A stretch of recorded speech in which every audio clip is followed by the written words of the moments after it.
This perp back with another video, and with Scream 6 officially out, I have my non-spoiler review out right now. You can go check out. But this movie has been stuck in my head ever since I watched it. I'm going to watch it again tonight in preparation for my live stream tomorrow at 9 p.m. Eastern Standard Time, so you don't want to miss out on that. But I figured, let me talk about spoilers. Certain things that I couldn't really talk about in that video, I could talk about here and probably expand upon during the live discussion. So if you haven't watched the movie yet, please go watch my non-spoiler to kind of get my initial thoughts, because I don't want you to get spoiled. Because in this video, I'm going to just talk about key things, key characters, and whatnot. Let's start with Neve Campbell, though, because I didn't really get to talk about Neve Campbell's absence in this film and just how they went about, doing so. And it's going to be interesting because I'm going to ask this question on the live stream as well to kind of get other people's thoughts on her not being in this movie, what they could possibly do. I don't want to do none of my Scream 7 predictions just yet. I'll probably wait until tomorrow night or whenever the stream's up. So like I said, you don't want to miss out on that live stream. But I thought the whole Neve Campbell thing really worked for me. It sucks that, she couldn't be a part of this movie just based off of money and studio shit behind the scenes, because I don't really blame the directors or anything, because they obviously wanted her to be in this movie. It's just that Paramount was trying to low blow Neve, and that's not cool. Now, what capacity that they wanted her to play in this, I would have probably guessed that it was going to be a very small role, similar to Gale's character. But them kind of pretty much saying that she's out and hiding, she doesn't want nothing, she wants to protect her kids, makes sense, because that's what she was always about. She has kids now, she wants to kind of sit out. But I have theories on how she could come back into this and they can make this right. That aside, let's get right into these opening kills, because I thought this was a unique thing that they have done to really set themselves apart from other Scream movies and their opening scenes. So the first person to get murked here is Samara Weaving's character. She's pretty much on like a blind date, online date. She gets a call from this guy from on the right, and immediately when you see these character posters, you're like, this guy's going to be a Ghostface killer. He's kind of a joke. Nobody really likes him. I think, correct me if I'm wrong, is this the same actor that plays Flash Thompson in the Spider-Man movies? I could be completely wrong, but the fact that he's the one that kills Samara Weaving's character first, and then we find out that him and his roommate are copycat killers, and then they end up getting killed by an unknown Ghostface, which I will get into later. It's such an interesting way to kind of throw people off. And this is like the biggest theme of Scream 6, is just, let's just try to do as many different things to throw people off the scent. And this is where we get into the core four, which is Sam, Tara, Mindy, and Chad. And I really like these four characters because they don't go for the copycat, oh, this is the Gale, this is the Sydney, this is the Dewey of the group, this is the Randy. Even though Mindy is very much that Randy character, she's not a blatant ripoff. She has her own kind of strengths and weaknesses, and you kind of need that type of character that knows these movies in current day, and just because from where we were at in the original trilogy is completely different from where we're at now with this new trilogy that they're trying to do, and horror movies have completely changed over the years, and I like that. And I also like Tara and Sam's relationship, where Sam is very overprotective of Tara because she wants to make sure she's okay. she feels bad and she feels guilty for up and leaving for those 5 years. And Tara doesn't want to be so much caught up in the past. She doesn't want anything to really do with this stuff. And she makes mention of that, where she just wants a normal life. And that's why I like how they made her and Chad a thing. And Chad's the one that kind of really looks out for her. They're all very close. The whole theme of family is really interesting throughout this whole entire movie. And their bond and how they stick around one another. They don't want to get splitting up, because they know once these killings start happening again, we have to stick together. We have to figure this out. Now, let's get over to the fan favorites, or the legacy characters. That being Gale and Kirby coming back. Kirby surviving Scream 4, coming back as an FBI agent. Already there's been that fan theory that she could possibly be a Ghostface killer. Maybe Gale. And I also like that Ghostface kind of addresses this in the movie when he goes to attack her. And that was a brutal scene where I thought that they were going to kill Gale, but I have theories about this 7th film, which I'm going to wait on until I watch the movie again.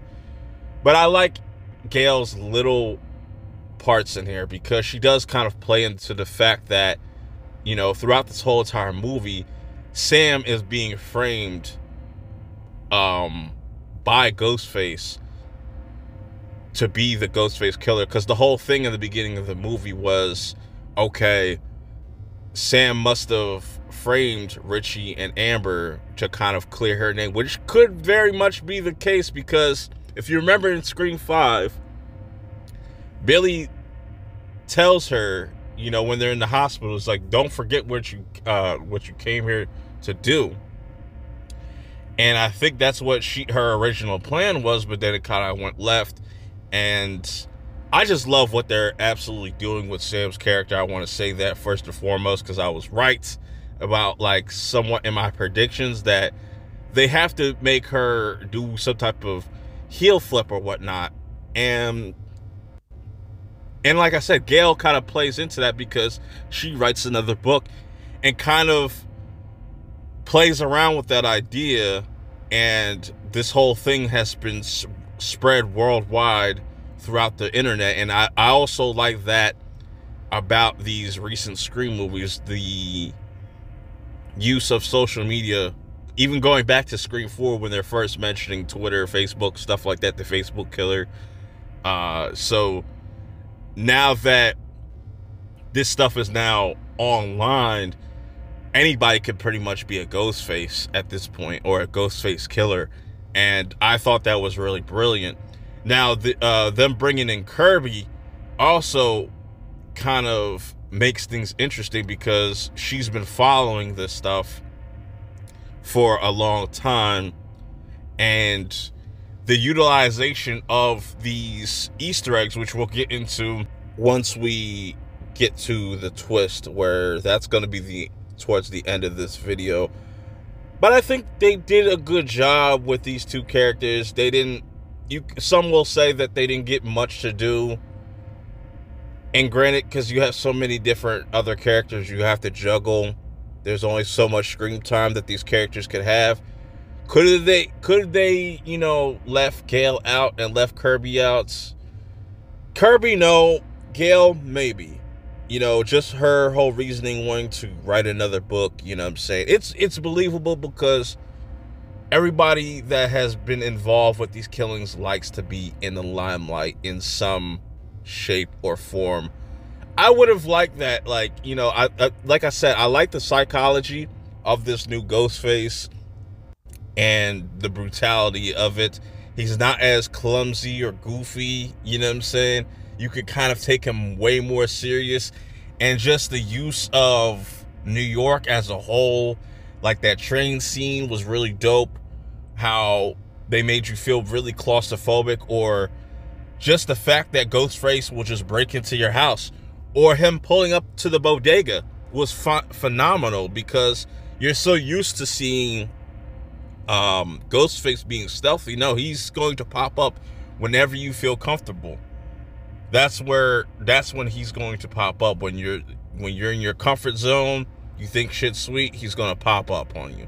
And I really like that. So let's get into the twist. Now, this twist might be mixed with some people. Some people may love this third act. Some people might be mixed on this third act, or they might just completely hate the third act, where it's to be revealed that Detective Bailey is one of the Ghostface killers. And not only is he one of the killers, his son Ethan and Quinn that we get introduced to earlier on the phone in the film, she is the roommate of Tara and Sam. And I didn't think about it now because, you know, we never see any type of sex scenes or anything like that in Scream movies. So to see Quinn sitting there already having sex, and she's already breaking one of the cardinal rules of these slasher films, should have been like a red flag. And them faking her death kind of just made it interesting. But that whole reveal was interesting to me. And this family being connected to Richie, this is being Richie's family, them getting their get back, is fascinating to me. I'm actually okay with it, because all the Scream movies have always had that theme of family, whether it has something to do with Sidney, Billy, you know what I'm saying? In this case, this is something more that connects to Sam's character. And we get a lot of reveals through Sam's character that, you know, she was a killer. And I love that they mentioned that. And I also liked how they're able to kind of throw people off, because you never see, you would see both like Ethan and Detective Bailey in the same place. So it's just like, who else could be Ghostface? So that's why it's interesting to have a third one, because it makes it harder for them to pick up on who the actual killer is. There was a point where all signs were pointing towards Kirby. I was like, oh my God, I almost believed it. But then they flipped it. They flipped it at last minute to where it was revealed that this is pretty much Richie's family, and they wanted to complete his work and also get revenge. And I liked it. I thought that was a really interesting kind of twist. A lot of things were going on. I know that some people are going to be a fan of it, some people might not be. I overall appreciated that, though, because it's a callback to the second Scream, and it seems like that's going to be a theme with these new Scream movies, where the main theme of 6 was franchises, 5 was requels. Now 7, I don't know if it's going to be the final movie. If that's the final Scream movie, then that has to deal with like finales, something like Game of Thrones-esque. So I definitely think with all the survivors, which that's a typical kind of Scream kind of trope there, where you'll have multiple survivors and they'll save them for the third movie to start killing them all off one by one. But to end this video off, I'm going to give you one thought that I have on how they can conclude Scream in this whole entire franchise if they decide to, well, at least end Sam and Tara's whole story, and to wrap up kind of Sidney's story, or just to kind of bring Sidney back into this. Because considering with these movies kind of following the original trilogy, but kind of doing it in their own way, the only one person left that they could reveal in Scream 7 to make Sidney come back and to conclude her whole entire saga is if they really do bring back Stu. Bring back him. He's the only Ghostface left. He's the only one that I could see coming back. Unless they introduce a completely new character or a completely new aspect to Scream to keep this whole franchise going. Who knows? But I do think that 7 is a good place to kind of close things out, bring back Stu, have Sidney do some type of self-sacrifice, or maybe Gale. Hell, I wouldn't be surprised if Sam was the one to probably make that sacrifice, that self-sacrifice, to end things between all these different Ghostfaces, and it's definitely going to be a sweet ending. I definitely think they're going to save a lot of these characters' deaths for a final Ghostface Scream movie, however it comes out. And just, yeah, I'm excited to see where they go from here, because now it's just like, it's really unpredictable the direction that they could go with for 7. That's just been my kind of spoiler talk for this video. Let me know your guys' thoughts about Scream 6 if you've seen it. Remember, live stream tomorrow at 9 p.m. Eastern Standard Time. I'm going to go more in depth and have a whole full-on discussion, and we can just go from there. Till next time, I'm out. Peace.